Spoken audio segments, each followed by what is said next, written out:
Meus pais abandonaram minha filha de 8 anos em um país estrangeiro e voltaram para casa. Todos concordamos que é melhor assim, sem ela, disseram. Eu não chorei. Eu agi. 2 horas depois, a vida deles começou a desmoronar. Cheguei ao saguão de desembarque às 11h12 da manhã, com um café frio na mão e um buquê de margaridas que comprei no quiosque do aeroporto, porque sou o tipo de pessoa que acredita que flores podem tapar buracos na realidade. Minha filha Lily ama flores. Ela as pressiona entre as páginas dos livros como se estivesse guardando provas para um tribunal. Lily não tem celular. Lily tem 8 anos. Lily ainda esquece de fechar totalmente a mochila e se espanta quando os lápis caem como confete, e foi por isso que eu estava ali, escaneando rostos como uma câmera de segurança, esperando que um corpinho pequeno viesse correndo em minha direção, esperando o abraço que me tiraria o fôlego. 3 dias em Dubai. Um amimo, como minha mãe chamou. Ela disse luxo como se isso significasse que havia subido de nível como avó. Estavam lá meus pais, minha irmã Ashley e o marido dela, Matt, e os filhos deles, pais de Ethan e Lily. Viagem de primos, viagem de avós, fotos de família, praias, saguões de hotéis. Lauren, fique em casa. Você precisa descansar. Você trabalha demais. Eu acreditei neles.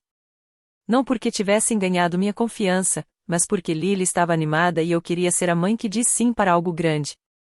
Então assinei uma autorização de viagem. 3 dias, datas específicas, retorno na terça-feira. Tirei uma foto com meu celular, porque minha vida se segura em capturas de tela, só para garantir.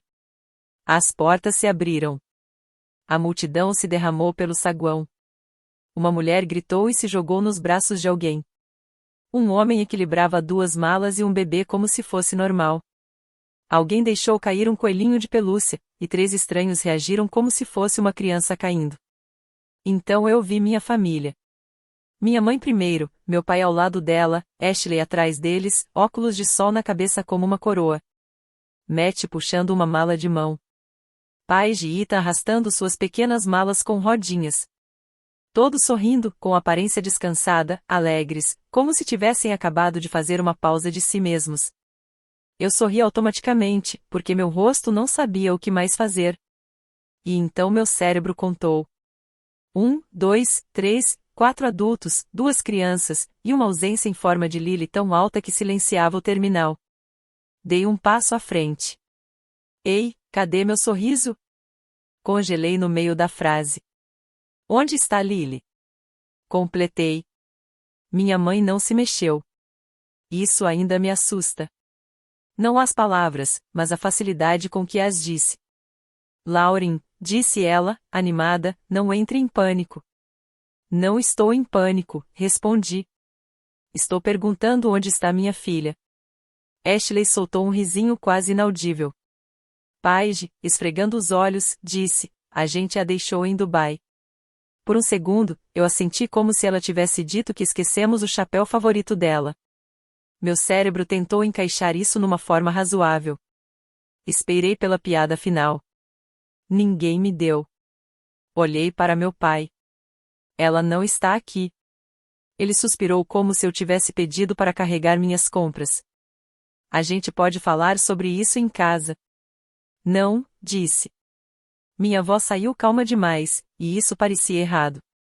Podemos falar agora. Onde ela está? Ashley se aproximou demais. Não faça isso no aeroporto. Fazer o quê? Perguntei. Buscar minha filha.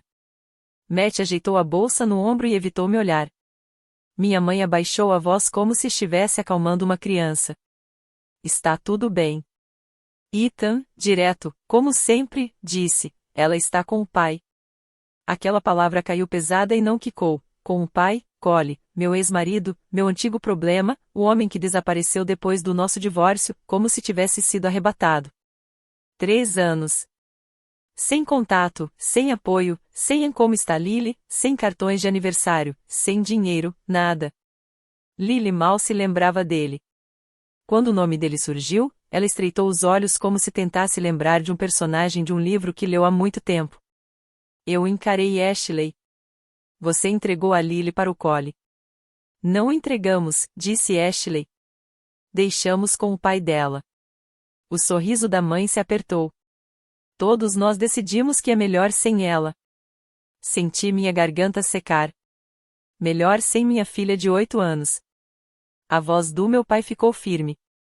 Lauren, você mal está se sustentando, trabalha sem parar, está estressada, não consegue dar a ela o que ele pode. Ele é o pai dela. Minha mãe completou, ele tem recursos, uma vida estável, oportunidades. Ouvindo a palavra oportunidades, soou-me como algo impresso em uma brochura de propaganda. Olhei novamente para os rostos deles, procurando qualquer sinal de pânico, qualquer sinal de que tivessem percebido o erro terrível que haviam cometido. Nada. Estavam calmos, satisfeitos. Respirei fundo pelo nariz. Me deu o endereço dele. Ashley riu, um riso verdadeiro. Não. Me dá o telefone dele. Não. O maxilar do meu pai se fechou. Você não vai correr lá e causar problemas. Que problemas? Minha voz quebrou no final da frase. Eu quero minha filha. Os olhos da minha mãe se estreitaram. Lauren, para. Isso acabou. Acabou, como se a guarda fosse uma decisão coletiva tomada em um brunch. Tirei o celular do bolso. Minhas mãos tremiam, mas o movimento me ajudava, fazia parecer que eu estava fazendo algo. Liguei para o número antigo de Cole. Caixa postal novamente. Caixa postal. Afastei o olhar deles, porque se continuasse olhando, poderia fazer algo que me banisse de aeroportos para sempre. Abri o Google e digitei o nome dele como se estivesse procurando um pacote perdido. Cole fora discreto quando desapareceu, como se não existisse. Agora estava em todo lugar, página corporativa no LinkedIn, fotos na imprensa, cumprindo mãos com homens de terno, sorrindo ao lado de prédios altos de vidro. Postava como alguém que queria ser visto. Rolei a tela até meu polegar doer. E então encontrei uma postagem de 2 horas atrás. Foto de Cole em um lugar caro e iluminado, com o braço em torno de uma figura pequena vestida de rosa. Lily. O cabelo dela, a postura, a forma como segurava os ombros tentando não chorar. Meu estômago caiu como se eu tivesse pisado fora de uma calçada sem chão. A legenda falava sobre família, bênçãos, orgulho. Ele não sentia orgulho há 3 anos. Ele não sentia nada. Meus olhos embaçaram, não de lágrimas ainda, mas do choque absoluto.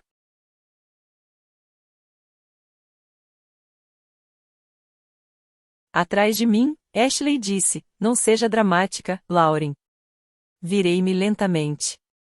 Mãe, pai, Ashley, Matt, pai e Ita estavam ali no aeroporto, como se tivessem feito algo generoso. Não pareciam com medo. Aquilo dizia tudo. Eu não chorei. Ainda não. Olhei para eles e disse, muito baixinho, vocês cometeram um erro. Minha mãe inclinou a cabeça como se eu estivesse sendo infantil. Você vai ver. Fiquei olhando por um longo segundo, e então assenti uma vez, sentindo algo dentro de mim se rearranjar, aquele frio e vidro antes do estilhaço. E soube que não seria uma discussão familiar. Isso seria um resgate. As pessoas me perguntam hoje, você não viu o que ia acontecer? Sempre falam como se eu tivesse perdido algo óbvio, como se houvesse uma placa piscando, hoje sua família comete um crime. A verdade é que eu via o padrão, mas nunca imaginei que ele engoliria minha filha. Minha irmã Ashley sempre foi a favorita. Era a religião original da família. Quando éramos crianças, Ashley recebia elogios como outros recebiam doces, constantemente, sem pedir, como se fosse natural. Se Ashley queria uma roupa nova para a escola, meus pais providenciavam. Se eu precisava de algo, precisava me virar, e eles se orgulhavam de que eu conseguisse sozinha.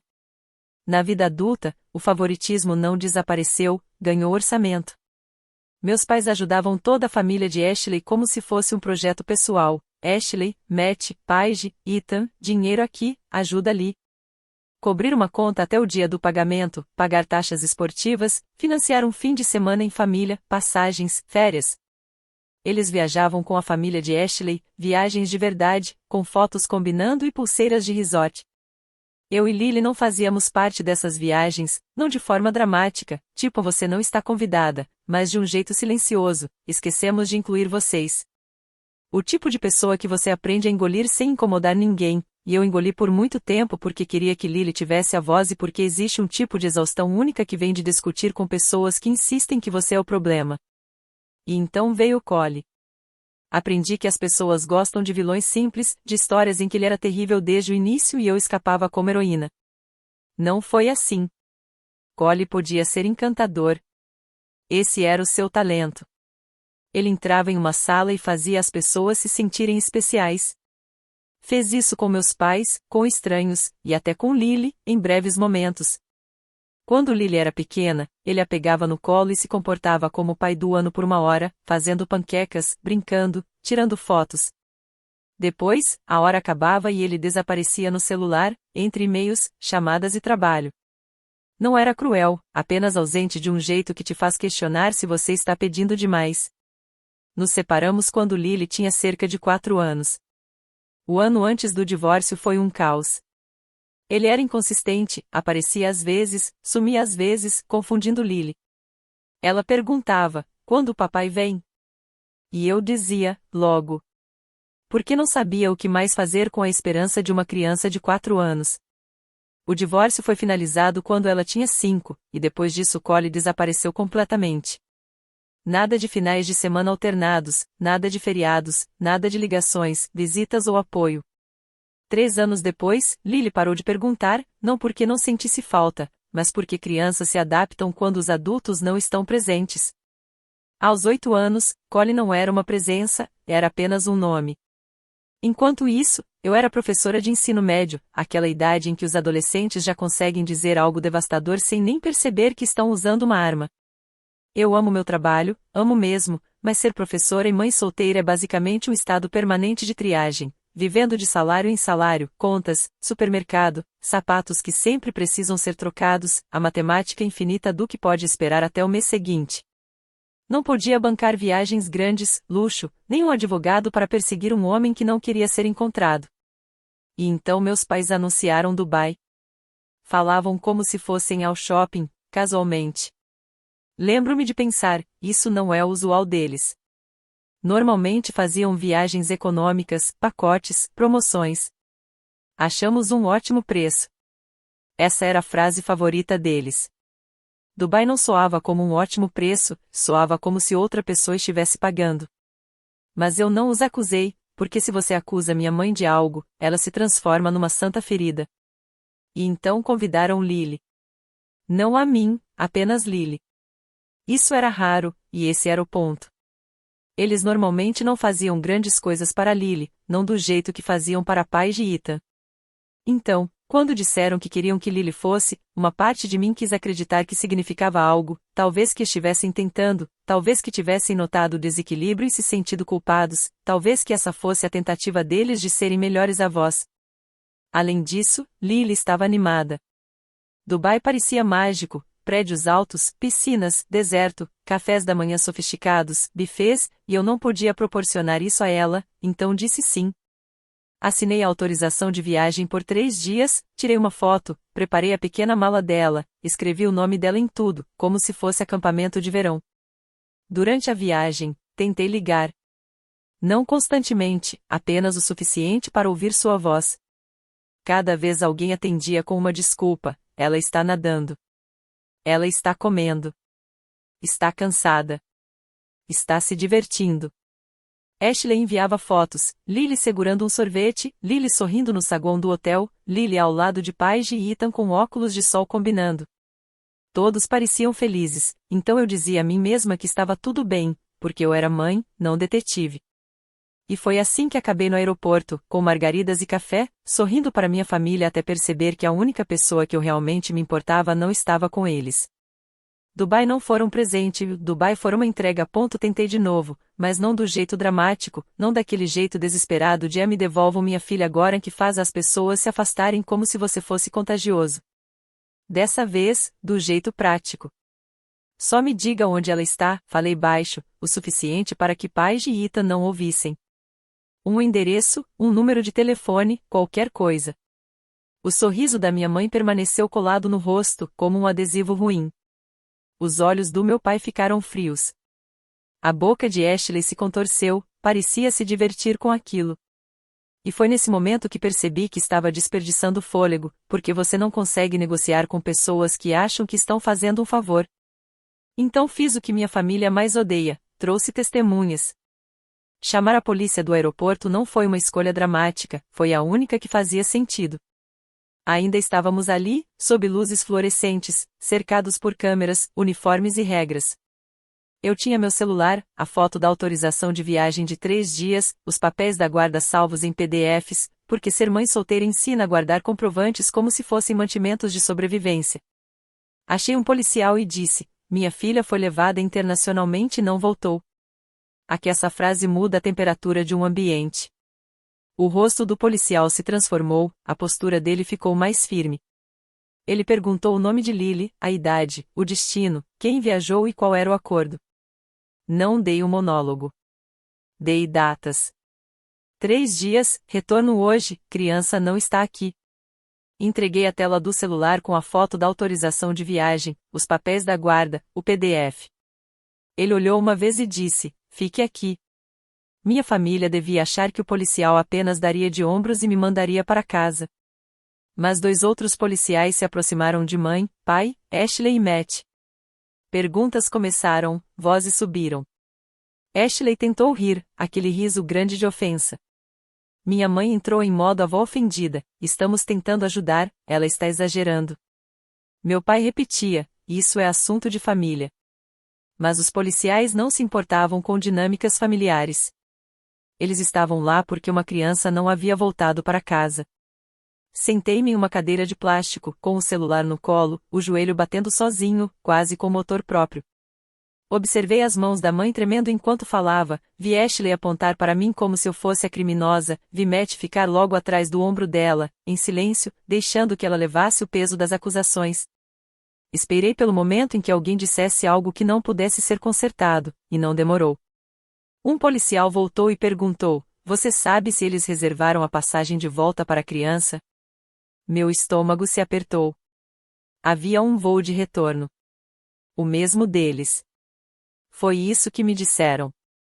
Meus pais haviam feito a reserva. Ele assentiu devagar. Eles não podem apresentar prova de passagem de volta dela. Ali estava. Não um acidente, não um mal-entendido, não um voo perdido, mas um plano. A voz do policial permaneceu calma: eles também estão em comunicação com uma parte em Dubai. Vamos precisar de depoimentos, mas já forneceram um nome e contato. Minha garganta secou. Cole. Ele não confirmou, mas os olhos disseram sim. E então veio a próxima frase, aquela que fez minha pele gelar: há mensagens referentes a pagamento. Pagamento. Então era isso que Dubai significava. Não um presente, não um momento de afeto, não a voz tentando ser generosos pela primeira vez. Uma transação. Levantei-me rápido demais e o chão pareceu inclinar-se sob meus pés.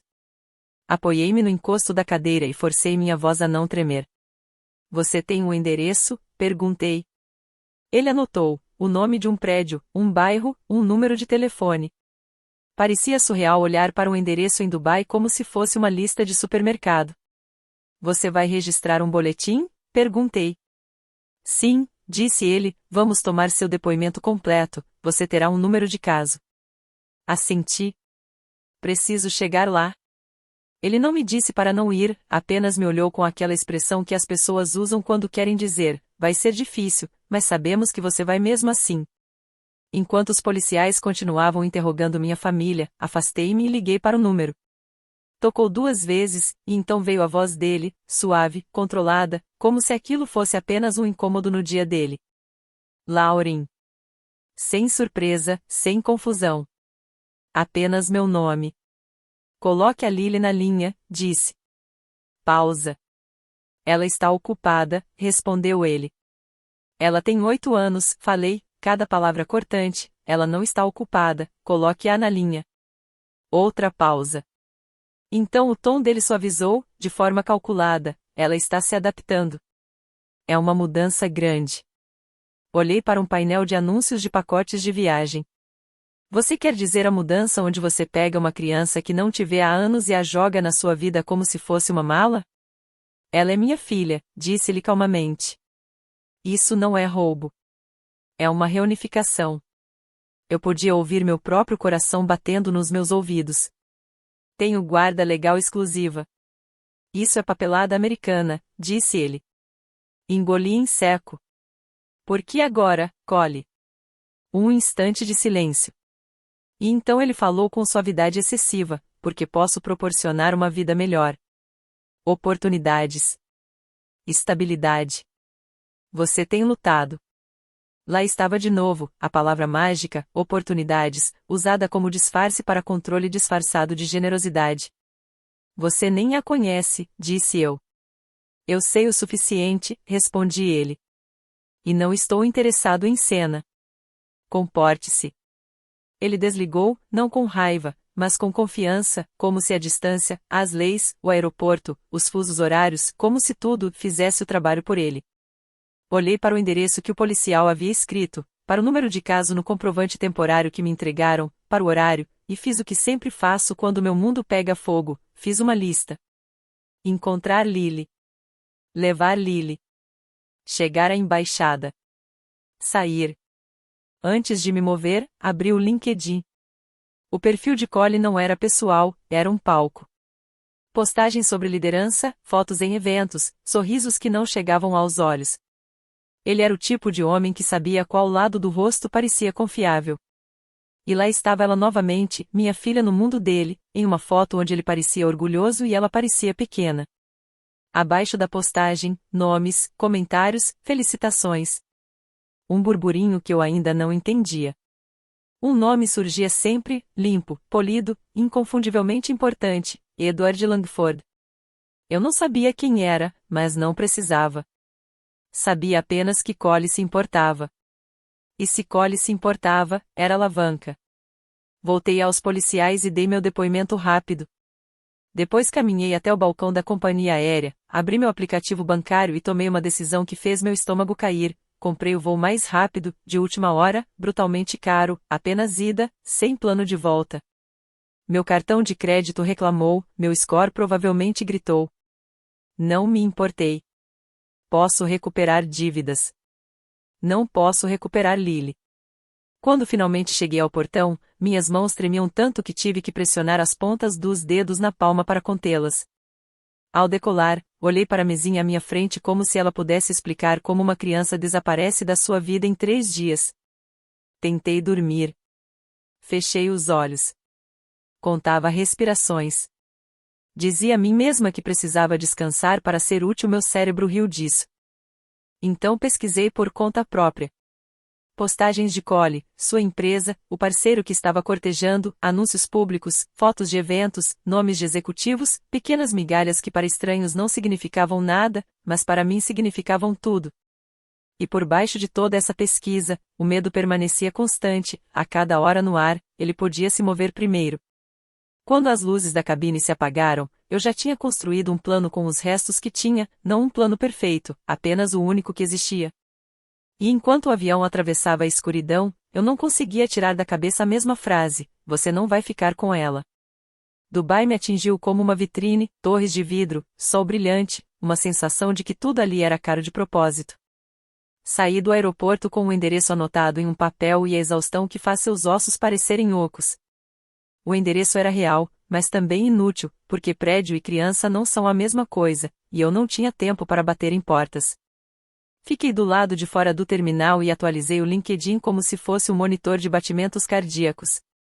Uma nova postagem apareceu, fresca, minutos de vida, uma foto brilhante em um evento corporativo, toalhas brancas, iluminação suave, ternos que custavam mais do que meu carro, Collie sorrindo demais, como se estivesse vendendo a si mesmo. E lá, no canto da foto, virada de lado, Lily com um vestido que reconheci, um que eu havia comprado para uma cerimônia escolar, parecia rígida, como se tivessem mandado ficar parada e parar de fazer caretas. A postagem tinha tag de localização, o nome de um salão. Li 2 vezes e entrei em um táxi, dizendo o endereço. O motorista assentiu e entrou no trânsito como se eu tivesse pedido para ir a um supermercado, e não ao lugar onde minha filha estava sendo exibida. Quando chegamos, o local parecia ter sido construído pelo dinheiro e protegido pelo dinheiro. Segurança na entrada, energia de lista de convidados, pessoas se movendo com propósito. Desci e entendi imediatamente, eu não entraria ali. Ainda estava com as mesmas roupas que usei no aeroporto para buscar Lily, nada sofisticado, nada de lista de convidados. Meu cabelo estava bagunçado, meu rosto parecia ter passado por 12 fusos horários sem dormir. O segurança olhou para mim e sua expressão dizia educadamente: não discuti, não implorei. Não porque não pudesse, mas porque sabia o que aconteceria se me tornasse um problema. Problemas são removidos. Então voltei para o táxi e fiquei olhando pela janela. Vi as portas giratórias, os funcionários se movimentando, convidados rindo, o mundo continuando, e eu precisava entrar naquele mundo sem passar pela porta da frente. Abri o LinkedIn de novo e fiz uma postagem pública, não um desabafo, nem um romance, apenas uma declaração clara que qualquer pessoa séria entenderia. Meu nome, o nome de Lily, guarda legal exclusiva, autorização de viagem de 3 dias, criança não devolvida, boletim de ocorrência registrado. Marquei a empresa de Cole, marquei as pessoas que ele tentava impressionar, incluindo Edward Langford.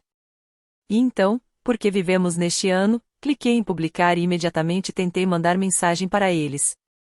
O LinkedIn me bloqueou. Um pop-up alegre apareceu: você não pode enviar mensagem para esta pessoa porque não está conectado. Pisquei para ele como se fosse uma piada. Então vi a pequena sugestão logo abaixo: faça upgrade para Premium. Minha filha estava dentro daquele prédio e o LinkedIn queria meu cartão de crédito. Tudo bem. Fiz o upgrade ali mesmo, no táxi, com as mãos tremendo tanto que digitei o número errado 2 vezes. Premium ativado. E então comecei a enviar mensagens privadas como se minha vida dependesse disso, porque dependia mesmo, começando por Edward Langford, depois qualquer outra pessoa marcada, e depois qualquer um com um cargo que parecesse ter autoridade. Minhas mensagens eram curtas e educadas de um jeito que assusta: sou a mãe e única responsável legal. Minha filha foi levada com consentimento limitado e não foi devolvida. Tenho documentação e boletim de ocorrência. Posso fornecer provas imediatamente. Em seguida, anexei os comprovantes em privado: ordem de guarda, carta de consentimento, referência do boletim de ocorrência, capturas de tela da coordenação e do rastreio de pagamento que os policiais haviam destacado. Não estava tentando ganhar um debate. Estava tentando boicotar um acordo. Quando terminei, coloquei o celular no colo e fiquei olhando para a entrada, como se pudesse cuspir minha filha de volta se eu olhasse com intensidade suficiente. Minutos se passaram, depois mais minutos. O ar-condicionado do táxi zumbia, meu pé batia no ritmo, minhas mãos continuavam checando o celular como se existisse uma notificação milagrosa dizendo: sua filha foi devolvida. Obrigada pela paciência. Então houve movimento. Um grupo de homens saiu junto, polidos, caros, não do tipo que discutem em público. Um deles correspondia perfeitamente ao rosto das postagens de Cole, Edward Langford. Entraram nos carros e partiram rápido, silenciosos, como se não quisessem deixar rastros. Eu permaneci onde estava. Lily ainda não havia saído. Mais pessoas, portas abrindo e fechando, a noite se arrastando, meu peito apertado. E então Cole apareceu, sozinho, telefone na mão, cabeça baixa, mandíbula rígida. Parecia um homem no meio de uma crise, não alguém resolvendo algo. Parou perto da calçada, digitando, andando de um lado para o outro, e então desapareceu de volta para dentro do prédio. Depois, as portas se abriram de novo. Lily. Ela segurava a mão de uma mulher que eu não conhecia e não importava. Os olhos de Lily se moviam rápido, procurando, vasculhando, até me ver. Ela congelou. E então correu. Eu já estava fora do táxi antes mesmo da minha mente alcançar a situação. Mãe? A voz dela quebrou no meio. Peguei-a no meio da corrida, abracei, senti seu corpo tremer. Estou aqui, sussurrei. Estou com você. A mulher parou alguns passos atrás, hesitante. Então Cole apareceu de novo, súbito e perto. Parou de repente, choque antes da raiva tomar conta. O que você está fazendo aqui? Ele sibilou. Eu não respondi. Lily se apertou mais contra mim. Isso foi suficiente. Virei-me, mantendo-a firme contra meu corpo, e caminhei de volta para o táxi. A voz de Collie veio atrás, palavras afiadas e furiosas que eu nem me dei ao trabalho de ouvir. Entramos, portas trancadas, a cidade passando em borrão enquanto nos afastávamos. A respiração de Lily estava irregular, depois se estabilizou. Ela não soltou minha mão. Vamos para a embaixada, eu disse. Ela sentiu rapidamente, ainda tremendo. Ok. Apertei mais sua mão. Sem mais planos. Sem mais espera. Apenas voltar para casa. Não vou cansar você com a parte da embaixada. Conseguimos o passaporte de emergência e embarcamos rapidamente de volta para casa. Nas primeiras semanas depois que voltamos, Lily não me deixou sair do campo de visão. Não do jeito doce e grudado que as pessoas imaginam quando dizem engrudada, mas do jeito assustada. Se eu ia ao banheiro e fechava a porta, ela ficava do lado de fora, à espreita. Se eu levava o lixo para fora, ela ficava na janela me observando, rosto tenso, como se esperasse que eu desaparecesse. À noite, acordava sussurrando, você ainda está aqui, né? E eu colocava a mão nas costas dela, repetindo várias vezes, estou aqui. Não vou a lugar nenhum. Ela não me contou tudo de uma vez. Foi em fragmentos, como se o cérebro dela liberasse a verdade em colheres de chá. Contou que a mulher no local realmente era uma babá contratada para todo o período, que Collie praticamente não estava com ela, aparecendo apenas para fotos, para manter as aparências, para momentos em que havia outros adultos observando, e depois se retirava. Lily me disse que chorou muito, choros silenciosos, aqueles que você faz tentando não se meter em problemas por estar triste. E então me contou a parte que fez meu estômago gelar, ela foi ensaiada. Se alguém perguntasse, deveria sorrir e dizer, quero ficar com o papai. Deveria dizer, estou tão feliz aqui. Deveria dizer, o papai foi incrível. Ela praticava essas falas como se fossem roteiros para um lugar no qual não queria estar. 6 meses depois, ela está se recuperando. Ainda é cautelosa, mas volta a rir de verdade, risadas genuínas. Dorme melhor. Confia no mundo em pequenos passos. Às vezes, ainda verifica silenciosamente onde estou, como se quisesse garantir que a realidade não tivesse mudado de novo. Quanto à minha mãe, meu pai, Ashley e Matt, eles aceitaram acordos de culpabilidade por interferência na guarda. Os números ficavam bonitos no papel, mas as consequências não pareciam ordenadas, embora fossem reais. 14 meses de liberdade condicional, 184 horas de serviço comunitário, $2.975 em multas e taxas cada um, e ordem judicial de nenhum contato com Lily. Collie percebeu que o pacote de provas era letal, minha ordem de guarda exclusiva, a carta de consentimento de 3 dias, a entrega paga, o rastreio digital. Ele não podia arriscar que isso evoluísse para exposição criminal, nem poderia correr riscos cada vez que entrasse nos Estados Unidos, já que viaja regularmente. Então ele aceitou um acordo, resolução total de $41.263, detalhada como $43.761 de atrasados de pensão alimentícia mais juros legais de $342,58, acordo civil em parcela única, resolução global de $14.994 para contribuição com meus custos legais, e apoio contínuo de $2.147 por mês pago automaticamente através de execução formal. Sem contato direto. Meu pânico com o dinheiro acabou. Não porque tive sorte, mas porque parei de ser educada com pessoas que nos machucam. Não ganhei pedindo, ganhei recusando-me a ser impotente novamente. Então, o que você acha? Fui longe demais ou não o suficiente?